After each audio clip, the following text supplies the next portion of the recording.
Moonrise, Chapter 8, Knowledge. The sun was setting as Charlotte and Peter departed from our house.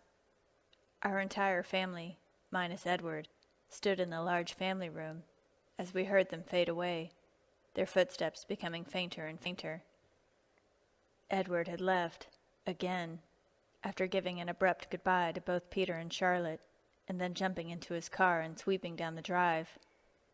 He was going to Port Angeles to watch over Bella. It was really unnecessary. Peter and Charlotte were going to be in the opposite direction of where Isabella was going. I was starting to think he was using them as an excuse to be near her. I smiled to myself as I turned to my computer. Rosalie joined me this time, ready to help with her design layouts. Carlisle and Jasper set up chess pieces to start playing an intense game of chess. I looked back at my computer screen, tapping the screen lightly to open a design document. We both started to make various changes to the current design, moving our fingers across the cold, censored screen. "I think," Rosalie started, but I was no longer listening to her. My eyes were focused on the future. I came out of a vision and looked over at Jasper, who was focused on his game. He was looking for an anniversary present for me. He always started looking early, just in case I found out about his present, so he could go get a different one. But I always knew. "Alice," Rosalie complained, as she waved her hand in front of my face. I focused some of my attention back on the screen, and we started to work on the dress of hers. But my mind couldn't help but look into the future.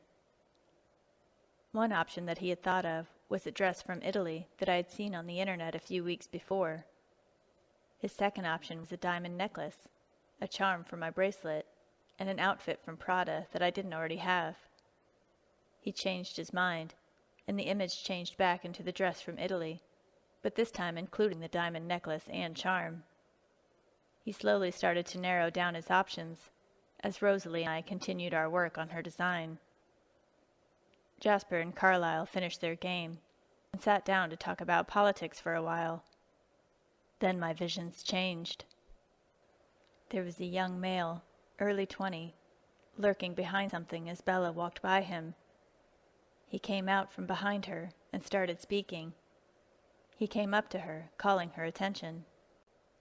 "Look at her shaking," he said with a laugh. "Stay away from me," she said calmly, not as panicked as you would have thought. "Don't be like that, sugar," he murmured to her. She cringed away from him, stepping back a pace. Then more laughing swarmed around her as a handful of men came to join the other man. I pushed myself out of the vision and gasped an intake of breath, full of stress and worry. Jasper and Carlisle turned to look at me, as did Rosalie, who stopped working on the design. "What, Alice? What did you see?" Jasper asked me, as he came to stand beside me, his hand resting on my shoulder. "I need a phone," I said in a rushed voice, feeling my pockets quickly to get my own, but realizing it wasn't there. Jasper handed me his phone, and I quickly called Edward's cell number. I cursed as the ringing stopped and went to his automatic voicemail. I slid the phone shut and looked into the future again. I barely acknowledged my family's voices as I looked on, feeling Jasper's hands firmly but gently shake my shoulders in an attempt to jolt me from the vision. I finally saw headlights, and then Edward screeched to a halt as he reached the scene. He opened the passenger car door, and she turned immediately. "Get in," he growled at Bella, and she easily did what she was told. I came out of the vision for all of 2 seconds, and then was rushed into another. I watched as Edward weighed his own options, not knowing what to do with a group of men. Edward got out of the car and pulled the leader away from the alley, dragging him along with ease. The vision changed once again, and I knew he was going to stick with this one. He reversed the car and sped off in the other direction, hitting 70 within 3 seconds. The visions ended, and I could once again hear the voices of my family, now including Esme and Emmett. They were all trying to get my attention at the same time, all trying to figure out what was wrong. Stop. I'm fine, I said, irritated that they were swarming around me. What did you see, dear? Esme asked, as she ran a hand through my hair anxiously. I explained the vision to all of them, and watched Esme's eyes grow big with grief. She's fine, Esme. Edward got to her in time, I said reassuringly. She sighed in relief. Rosalie stalked off, with Emmett following after her. Getting hit by vans? Almost getting killed by serial rapists? What next? He grumbled as he continued to follow Rosalie out of the back door. Jasper's face grew grim, his hands still on my shoulders. The grip tightened now with hidden tension that he refused to show, but I saw right underneath it. I stood and looked into his eyes, silently begging to go somewhere else. He nodded, but before we moved, Carlyle and Esme started to walk towards the back door as well. We will be back soon, Carlyle told the two of us. We just nodded and walked up to our room, Jasper shutting the door behind him. I sat down on the bed, as did Jasper. We sat there in silence for minutes, and then he spoke. He is gambling with her life. She should have been dead by now, he said with an expressionless face. Jasper, I whispered, taken aback by how he thought of this situation. Alice, you can tell me how wrong I am about this, but I don't think I am, he reprimanded. You are. You're dead wrong. I can't believe you. I don't care, Alice. All I'm saying is that she should not be here now, he said. Well, I think you've said enough, I said curtly as I stood, widening the space between us. Alice, Jasper growled. I stalked toward the door, but before I opened it, he was there. He pushed me against the wall with a soft touch. No matter how mad he was, he would always be gentle with me. This time, I didn't want it. Let me go, I yelled at him. Now, I pressed with anger. Tension filled our room as he refused to let me go. He shut his eyes, squeezing them tight and then reopening them. This is tearing us apart, he whispered as he hung his head. Pain filled the room as he released me. I waited a minute, letting my emotions fade away, letting calmness wash over me. I'm sorry, I whispered. We don't always need to have the same view on everything, I whispered as I brought my hand to his. I'm really sorry, I told him as I rubbed my thumb across his knuckles. He sighed. No, I am. It's just, I know what things like this lead to. If the wrong person finds out about this, they could tell the Volturi easily, he said. And I can't bear for anything to happen to you. I huffed and leaned into him. You shouldn't be so overprotective of me.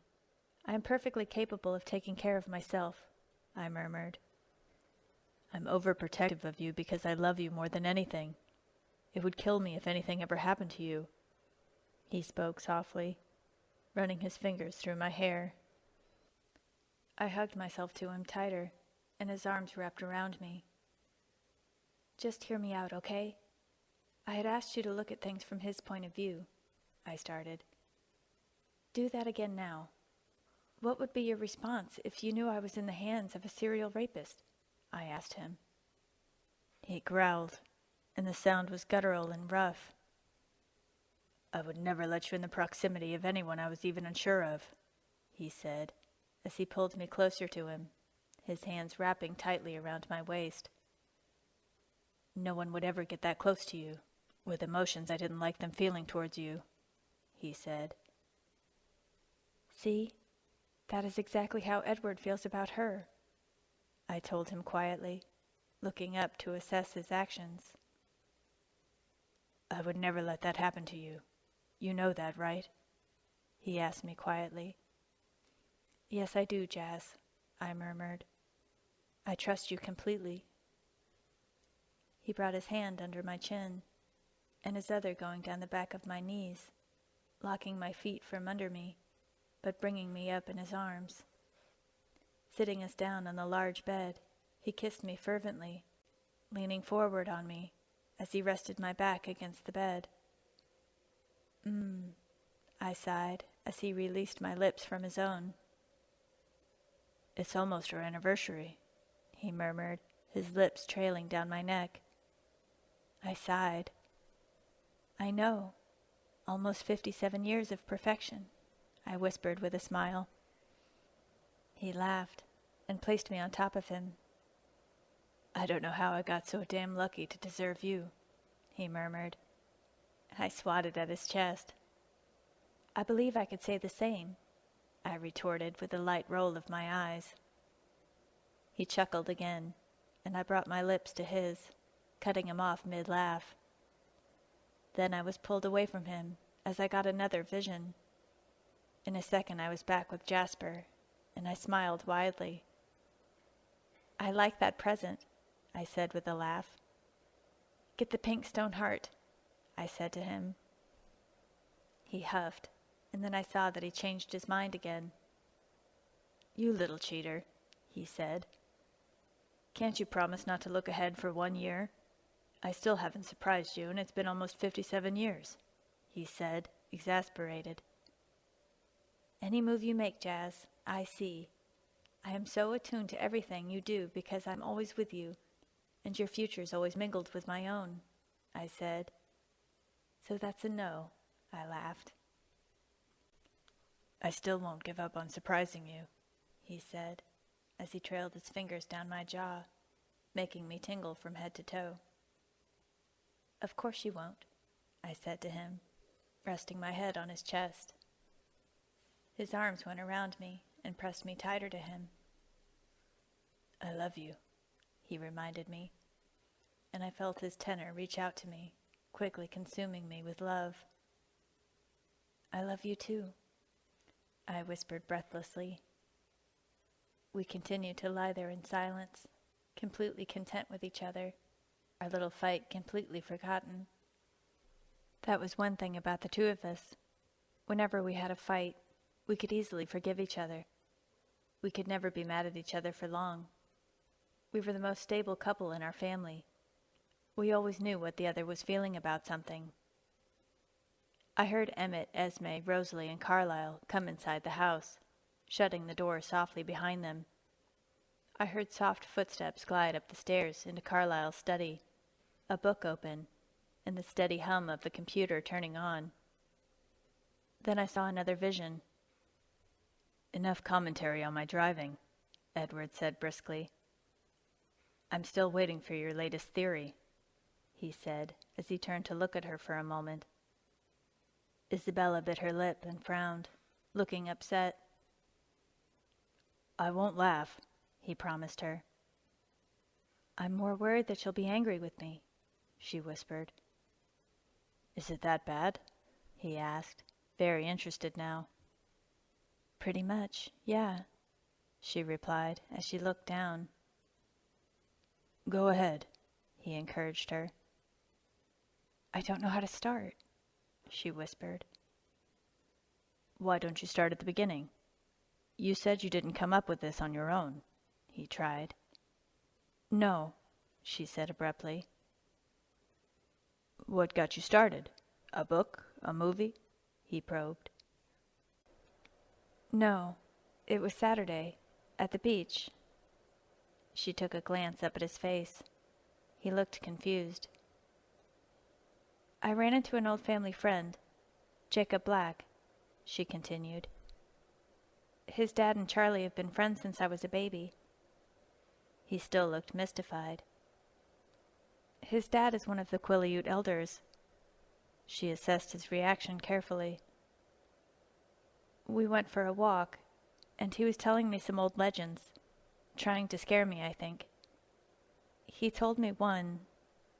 She hesitated, not knowing what to say. "Go on," he said. "About vampires," she whispered. His knuckles tightened convulsively on the wheel. And you immediately thought of me? No, he mentioned your family, she said. He was silent, staring at the road. He just thought it was a silly superstition, she said quickly. He didn't expect me to think anything of it. It was my fault. I forced him to tell me, she added. Why? Lauren said something about you. She was trying to provoke me. And an older boy from the tribe said your family didn't come to the reservation. Only it sounded like he meant something different. So I got Jacob alone, and I tricked it out of him, she admitted, hanging her head. He started to laugh then. She glared up at him. He was laughing, but his eyes were angry, staring ahead. Tricked him how? He asked. I tried to flirt. It worked better than I thought it would, she said with distaste. I'd like to have seen that, he chuckled darkly. And you accuse me of dazzling people. Poor Jacob Black. What did you do then? He asked after a minute. I did some research on the internet. And did that convince you? His voice sounded barely interested, but his hands were clamped hard on the steering wheel. No, nothing fit. Most of it was kind of silly. And then she stopped. What? I decided it didn't matter, she whispered. It didn't matter? His voice made her look up.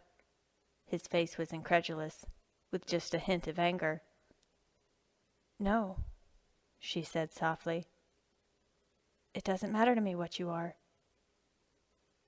A hard, mocking edge entered his voice. You don't care if I'm a monster? If I'm not human? No. He was silent, staring straight ahead again, his face bleak and cold. You're angry. I shouldn't have said anything, she whispered. No, he said, but his tone was as hard as his face. I'd rather know what you're thinking, even if what you're thinking is insane. So I'm wrong again?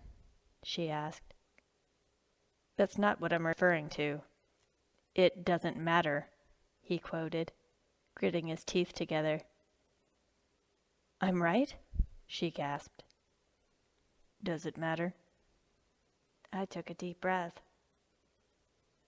Not really, she paused. But I am curious.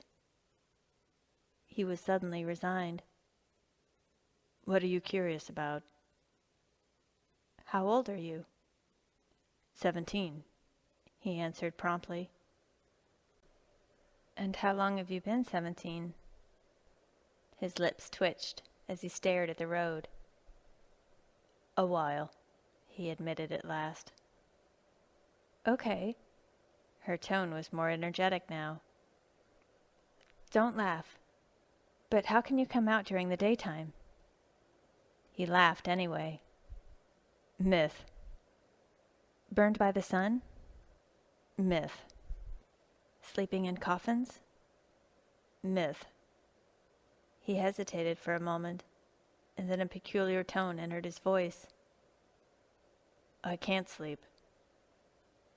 She was silent for a moment, and then looked at him. At all?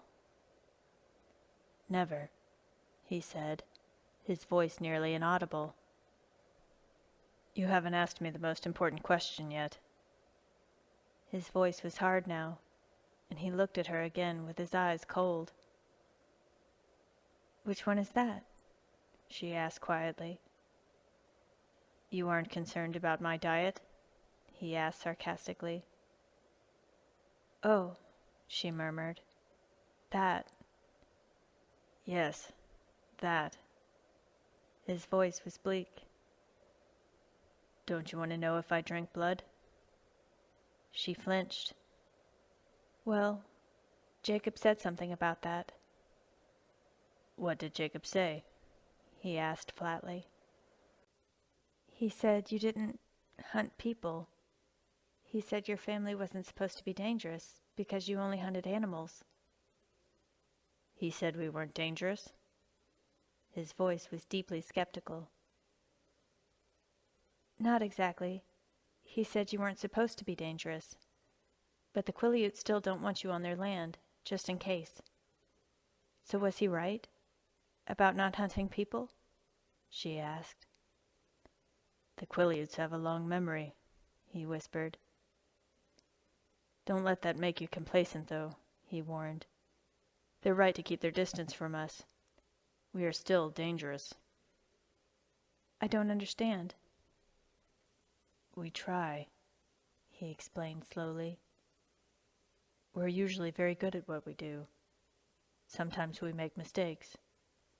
Me, for example, allowing myself to be alone with you. This is a mistake? She sounded sad as she made this statement. A very dangerous one, he murmured. I pulled out of the vision then, and felt Jasper's hand resting on my own. What did you see? He asked me. I didn't think I had the right to tell anyone about Bella knowing about us. I felt like that was Edward's job and his business. You'll find out soon enough, I promise. It isn't right for me to tell anyone, I said. Edward will have to do that, I continued. Is it that bad? He asked me. I pondered on the question for a while. I guess it depends on what you think is bad in this situation, I said distantly. He won't be able to keep it from us long, I told him. He huffed, but then I was pulled into another vision. Edward's car speeding down our drive. He needed to talk to me. I thought aloud. What is it? Jasper asked. Edward needs to speak to me. What does he want? I have no idea, I stated.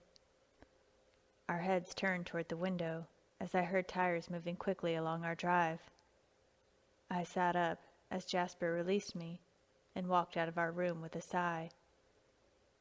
I walked out to the front porch and folded myself on the ground, waiting for Edward.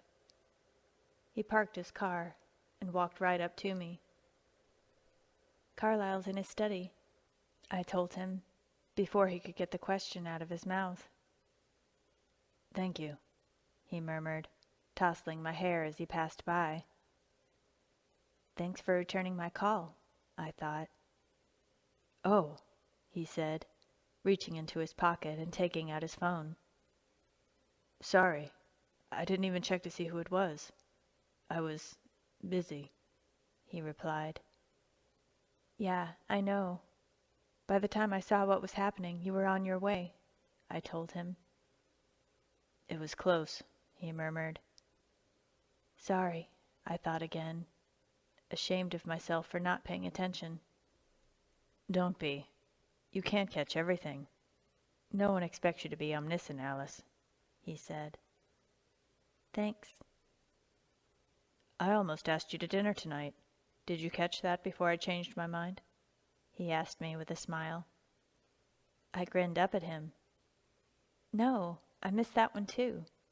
Wish I had known I would have come, I said with a bright smile. What were you concentrating on that you missed so much? He asked. Jasper's thinking of our anniversary. He's trying not to make a decision on my gift, but I think I have a pretty good idea. You're shameless, he said with a laugh. Yep, I replied. I paid better attention later. Are you going to tell them what she knows? Yes, later, he promised. I won't say anything. Do me a favor and tell Rosalie when I'm not around, okay? He flinched. Sure. Bella took it pretty well. Too well, he sighed. Don't underestimate Bella. The vision I had seen of Bella and I soared into my head, and a smile crept onto my face. Alice, he asked, but trailed off, knowing that I had seen what he was going to ask. She'll be fine tonight. I'm keeping a better watch now. She sort of needs 24-hour supervision, doesn't she? At least, he said. Anyway, you'll be with her soon enough, I told him. Go on, get this done so you can be where you want to be, I continued. He nodded and then whisked away to Carlyle's study. I sighed and looked up at the sky above my head, seeing the stars that rarely glowed above gloomy forks. From a distance away, I could see the incoming clouds for the day tomorrow, promising us a return back to school after an enjoyable 2 days off. I heard Edward's and Carlyle's low voices as they talked about the men in Port Angeles. Soon enough, they had come outside and gotten into Carlyle's Mercedes. I smiled and waved at them as they left, showing Edward that they would have no problem with their task. Jasper came out to the front porch and sat down beside me. They went to Port Angeles? He asked. I nodded. He doesn't want another girl to fault for what didn't happen to Bella tonight, I replied. We sat in silence once again. Jasper's hand found mine and held it close to him. I leaned my head against his chest. I remembered something after a while. Oh yeah, Edward won't be sitting with us at lunch tomorrow, I said. Where will he be?